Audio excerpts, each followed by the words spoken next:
much I don't like boxing? Because I find it to be barbaric. It's something that I will never love. But you know what? Take them through something. A man that has lived. A man that we appreciate as an African. A man that will speak for the black people. Even though he has his bad sides, he has a lot of good side as well. Today, he wants us to journey on that path all the way into America and beyond. He wants us to journey all the way into Europe. He wants us to journey all the way into France. He wants us to journey all the way into Africa. And speak about one great man who later in his year changed his name. He used to be Cassius Macalius Clear Jr. He was born in January 17th, 1942, way before Blakk Kobby I was born, in Louisville, Kentucky, USA. He died quite recently in June the 3rd, 2016. Who am I talking about? I am talking about no other person than the man you know. The man so many people appreciate. The man so many boxers appreciate. Even Floyd Mayweather appreciates him. Mike Tyson appreciates him. Obama appreciates him. So many people appreciate him. I am talking about no other person but Muhammad Ali. Hey, Chairman, this is what you want me to teach them about? Cassius Macalius Clay Jr.? Oh, listen, ladies and gentlemen, he grew up in America South in a time of segregation, public facility. His father was Cassius Macalius Clay Sr., who was married to a very beautiful woman, and they had 2 sons. Cassius Macalius Clay Sr. used to paint billboards and signs. Muhammad Ali's mother was Odessa Grady Clear, and he worked as a household domestic. Do you know who is that? People who work as house helps. They do the cleaning. They wash the bathroom. Do you understand? They cook for their masters. They bath their masters' kids. And if possible, they shepherd the dogs. They even walk with the dogs, whether raining or shining. That is what they do, according to history. When Clay was 12 years of age, he took up boxing under the tutelage of Louis policeman Joe Martin. After advancing through amateur ranks, he won a gold medal in the 175-pound division at the 1960 Olympic Games in Rome and began a professional career. What a man. Under the guidance of the Louisville sponsoring group, a syndicate composed of 11 wealthy white men. So it means that 11 wealthy white men were sponsoring this gentleman we call Muhammad Ali. Ali was the first fighter to win a world heavyweight champion on 3 separate occasions. He successfully defended his title 19 times. What a man.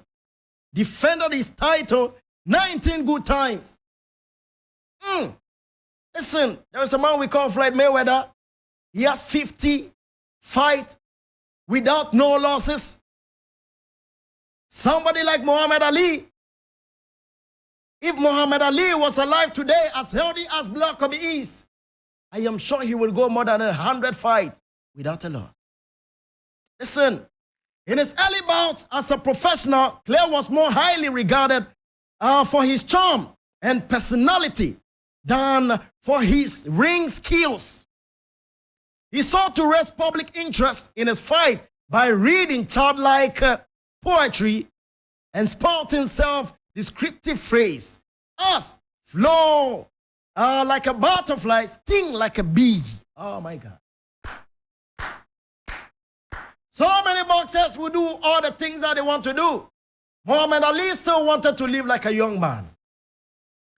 He always wanted to live like you and I. So he would rather sit down in his quiet time, in a noisy moment, and say, hey, you need to float like a butterfly and sting like a bee. Listen, it means that when I am coming into the ring to fight, ladies and gentlemen, I am not scared of you. I am going to float like a butterfly. And when it comes to the punches, pound for pound, I am going to strike you like a bee. Listen, I am going to bite you so deep that you can't even move your feet. My God. Muhammad Ali, he told the world that he is the greatest of all time.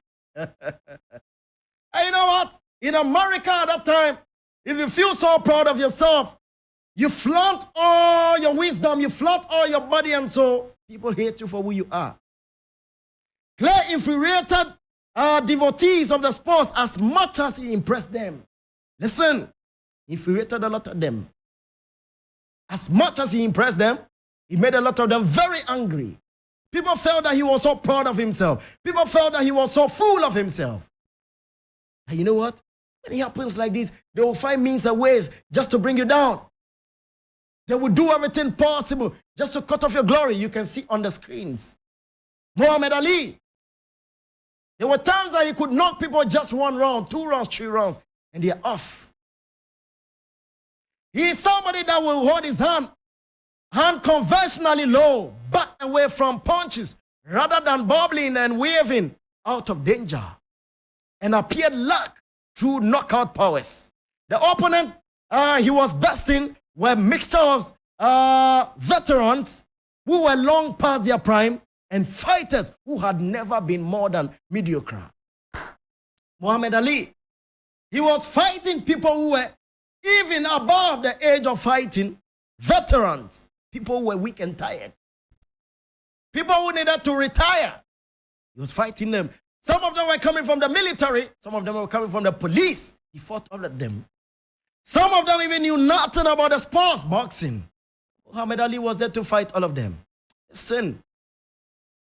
Thus purist and clinch, when Clear predicted the rounds in which he intended to knock out an opponent, he would definitely knock you and brag. He would never waste his time. Remember, let me tell you something very positive. I know you are in class, paying rap attention. You want to note everything note for note, word for word. You wouldn't want to miss a line. Listen, on February 25th, 1964, what happened? Clay challenged Sonny Liston for the heavyweight champion of the world. Liston was widely regarded as the most intimidating, powerful fighter of his era. Hey, Clay was decided underdog. But in one of the most stunning upsets in sports history, Liston retired in his corner after a 6th round. And Clay became the new champion. I did tell you that. It is pound for pound. When I punch you, you punch me back. He was coming like a bee. He would sting you like a bee. And when he goes so deep, there was nothing you could do. This is Muhammad Ali. This is a man, Cassius Macalius Clay Jr., who could stand in the ring and fight you without fear or favor. 2 days later, Clay shocked the boxing establishment again by announcing that he had accepted teachings of the notion of Islam. So this was where he decided to change his name to Muhammad Ali. From Cassius Macalius Clay Jr. to Muhammad Ali. Why did he change his name? Let me tell you this. On March 6, 1964, he took the name Muhammad Ali, which was given to him by his spiritual mentor, Elijah Muhammad. So just like Black Rasa coming to me and tell me, Blakk Kobby, you've been my brethren for a very long time. You've been supportive of me for a very long time. Yeah, man, these are the teachings of the Most High Jah. And I feel that now is the time for you to change your name and have one Alhaji name or Fulani name or something somewhere. I'm sure he will give me a Fulani name. Because he always calls me Togby. So I am sure he will give me a Fulani name. Amaka, do we have any Fulani name? Do you know any Fulani name? You even look like a Fulani girl, my God. So for the next 3 years, Ali dominated the boxing arena thoroughly and magnificently as a fighter ever had. In May 25, 1965, a rematch against Liston, he emerged with a first-round knockout victory. My God, I did tell you, when he gives you one punch, hey, you should go back and think. He also triumphed over Floyd Peterson, George Chuvalo, Henry Cooper, Brian London, and Carl Middlesbrough followed.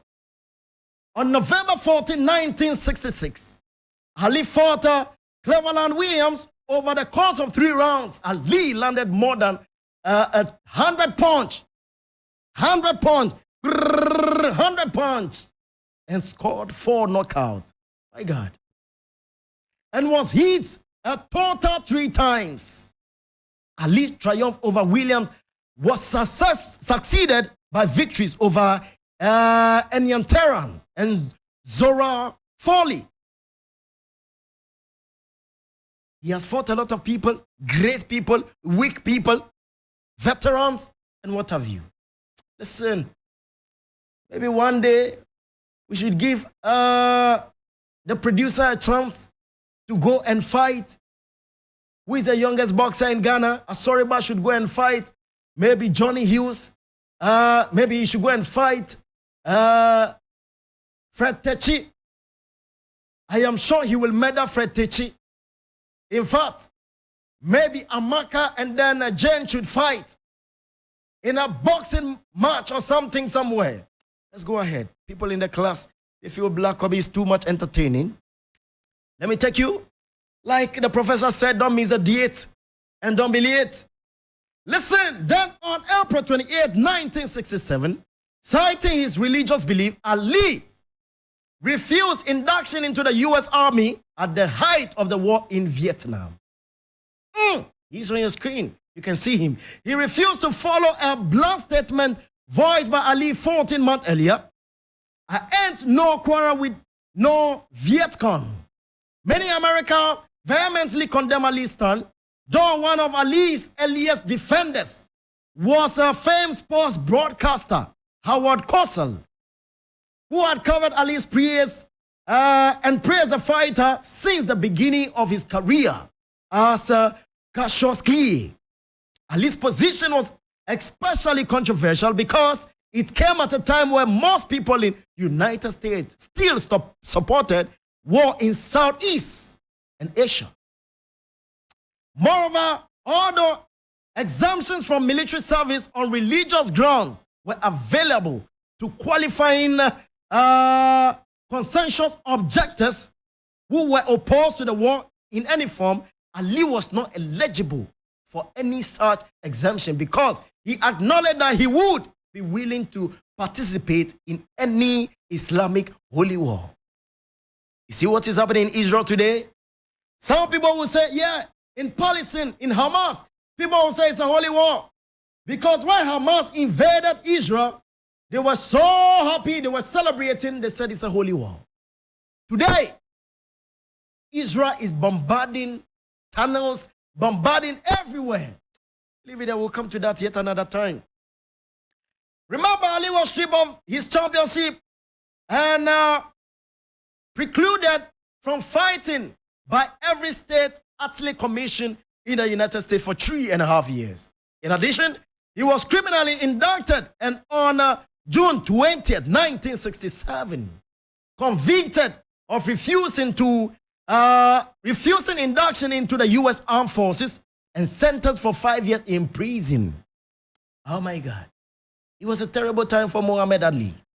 Although he remained free on bail, 4 years passed before his conviction was unanimously overturned by the U.S. Supreme Court on a narrow procedural ground.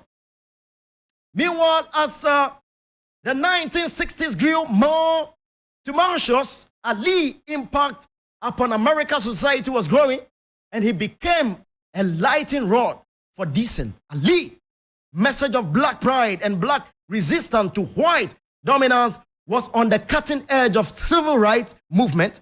Having refused induction into the U.S. Army, he also stood for a proposition that unless you have a very good reason to kill, what is wrong? I think I side with him. I think I side with Muhammad Ali. Unless you have a very good reason to kill, war is wrong. Assuming without unbeaten that a thief jumps off my fence and lands in my garden, and I find him so treacherous to my safety, and I gun him down, I think I am right. And I think the laws would even defend me. Ali says, unless you have a good reason to kill, what is wrong? As a black activist, Julian Bond later observed, when a fighter as heroic and beloved as Muhammad Ali stood up and said, no, I won't go, it reverberated through the whole society. I remember in 1970s, in October, Ali was allowed to return to the boxing, but his skills had eroded. The legs that had allowed him to dance for 15 rounds without stopping no longer carried him as surely around the ring. His reflexes were still superb, were no longer as fast as they had once been. Ali prevailed in his first two comeback fights against Jericho and Oscar Bonavina. Then in March the 8th, 1971, he challenged Joe Frazier. Hey, you remember Joe Frazier? Who had become a heavyweight champion during Ali's absence. From the ring, it was a fight of historic proportion, billed as the fight of the century. Frazier won by unanimous 15 rounds decision. Listen, I don't want to be a king when the king is not around. I would want to preserve and protect the legacy of the king till the king comes back. You understand? Even when the king is dead and gone, I would like to protect his legacy and not tear down his legacy. Like people are doing today to tear down the legacy of Kwame Nkrumah. I will not be that person that will tear down the legacy of my brethren. Do you understand? Yeah, man. Following his loss to Joe Frazier, Ali won 10 fights in a row, 8 of them against world-class opponents. Then on March 31st, 1973, a little-known fighter named Michael Norton broke Ali's jaw in the second round en route to a 12th round. Ali defeated Norton in the rematch. After that, fought Joe Frazier the second time and won an unanimous 12th round decision. For a technical point of view, the second Ali Frazier bout was probably Ali's best performance in the ring after exile from boxing. What a man. You can see him in the training camp or in the gym. You can see that on your screen. You understand? He was just that man that you would love to see. He was just that man you would love to pay and go and watch. Listen. On October 30th, 1974, Ali challenged George Foreman, who had dethroned Frazier in 1973 to become the heavyweight champion of the world. The bout, which Ali referred to as the Rumble of the Jungle, took place in an unlikely location of Zaire, now the Democratic Republic of Congo. You understand? Ali was received by the people of Zaire as the conquering hero. Just like Bob Marley will be received as the conquering lion. Just like Haile Selassie will be received as a conquering lion. Just like you one day will be received as a conquering lion. And he did his part by knocking out Foreman in the 8th round to regain the heavyweight title. It was in this fight that Ali employed a strategy once used by the former boxing great Archie Moore. Moore called the maneuver the turtle. But Ali called it the rope on dope. Rope a dope. Just like a reggae music, the rope a dope. So he will go back onto the ropes and allow you to throw all your punches, and he will find a way to swerve all of them. And when he's able to throw one, he gives you one jab, Listen, my brethren, that could be the last day in the ring. This strategy, as I speak to you, instead of moving around the ring, Ali chooses to fight from external periods of time leaning on the rope. And when you see a lot of boxers, just the other day, Tyson Fury and Francis Ngannou, is that it? He had their fight, which so many people have said, no, Francis won the fight. And it's one strategy that I've watched Mayweather use. They go onto the rope are dope, and they try to dodge, they try to swerve. Once you are trained, all your punches in the air. Listen, over a 30 months, at the peak of his popularity as a champion, Ali fought 9 times in bout. That showed him to be the courageous fighter, but a fighter on the decline. The most notable of these bouts occurred on October 1, 1975, when Ali and Joe Frazier met again in Philippines. 6 miles, 9.5 kilometers out Manila, to do a battle for the 3rd time. Listen, and this is about that, the name and had the greatest prize fight of all time. They named it the Thriller of Manila. The Thriller in Manila, pardon me. Ali was declared a victor when Frazier's corner called a halt to the bout. You know why? The punches were landing, and then Frazier was so tired. Frazier was so weak. He didn't know what to do. He knew he couldn't continue, so they had to throw in the towel. The final performance of Ali's ring career were sad to behold. In 1978, he lost his title to Leon Springs, a novice boxer with Olympic gold medal. What a shame. But only 7 professional fights to his credit. What a shame. 7 months later, Ali regained the championship with a 15-round victory over Springs. Then he retired from boxing, but 2 years later, he made an ill-advised comeback, very ill one, and suffered a horrible beating at the hands of Larry Holmes in a bout that was stopped after 11 rounds. The final ring contest of Ali's career was lost by decision to Trevor Babix in 1981. What a great man. Sometimes you need to fight till you die. And the more you fight, when you are going to die, if you like, continue fighting.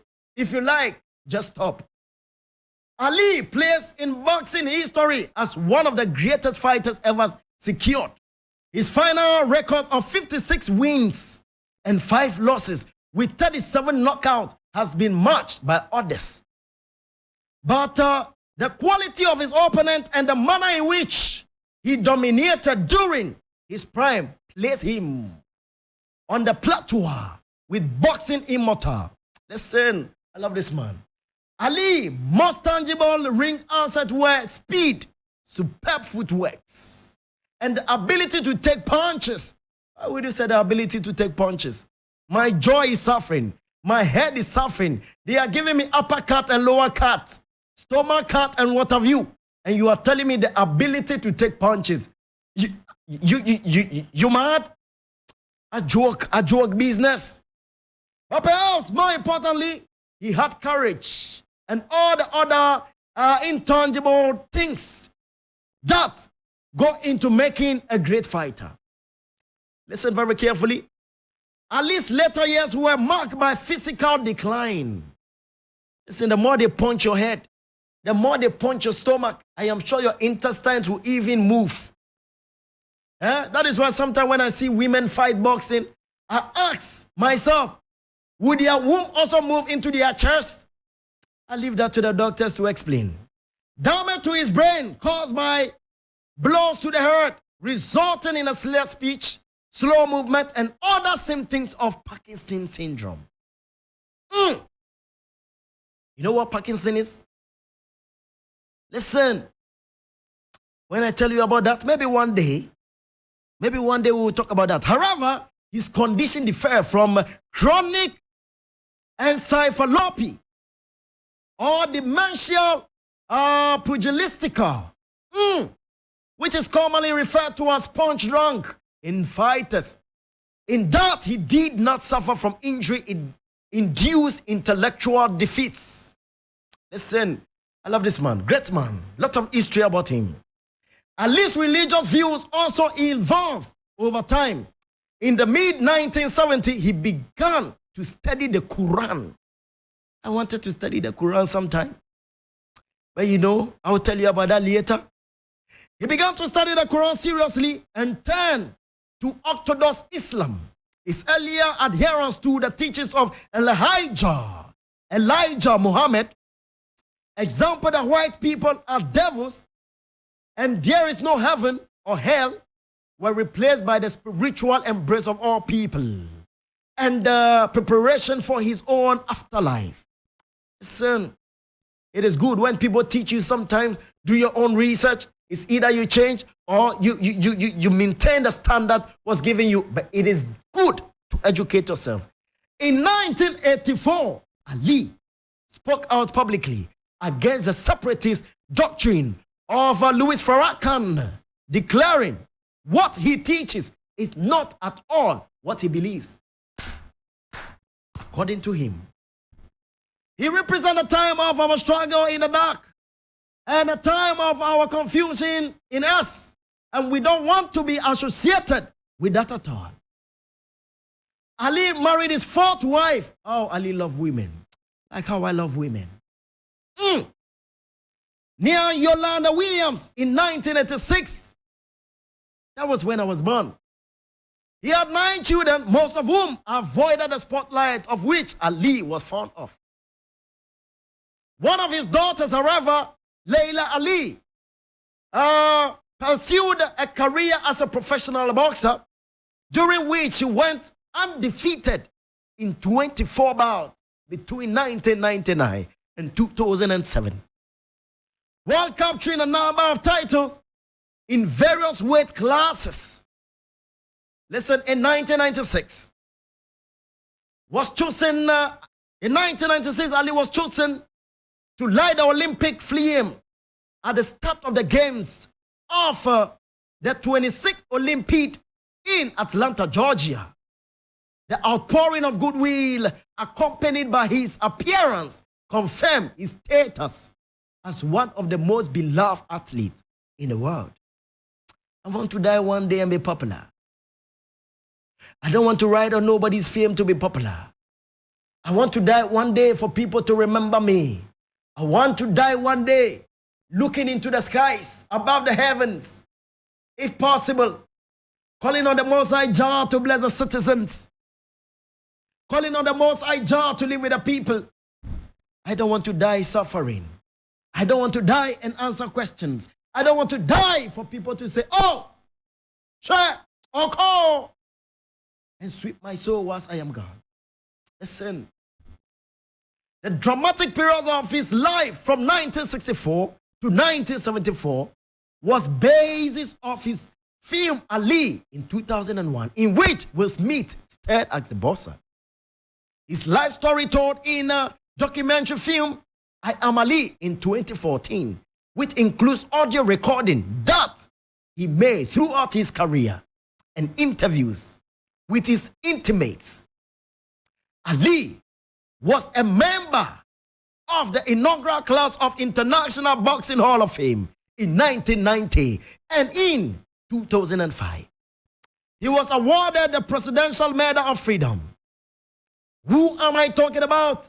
I am talking about no other person but a very great man, Pan-Africanist, Cassius Macalius Clay Jr., a man who died on the 3rd of June 2016 in Arizona at the age of 74. I am talking about no other person whose doctor also became a boxer and won so many titles, Layla Ali. I am talking about no other person in the African history class. A man today you know as Muhammad Ali. A man so many people would love to eat. A man so many people would love to laugh. A man that we spoke about. A man that you need to learn more about. A man that you must cherish. A man that has told me that I have 11 minutes to be checking out at the studios. What else can I tell you? What else can I do for you? My name is Blakk Kobby. This is a village champion. This is a ganga beater. This is a man sitting in for Black Rasta, the Salaga soldier. Yeah, man, I am the ganga beater. And I love the African history class. And if you've been in a class, you've learned a thing. Don't refuse to even teach the youth about it. Because you know why? Share the love, spread the message. Teach them the history. Because whatever we teach them today, they will live up to remember it. This has been the African history class, preparing to hand over to Giovanni Kelly.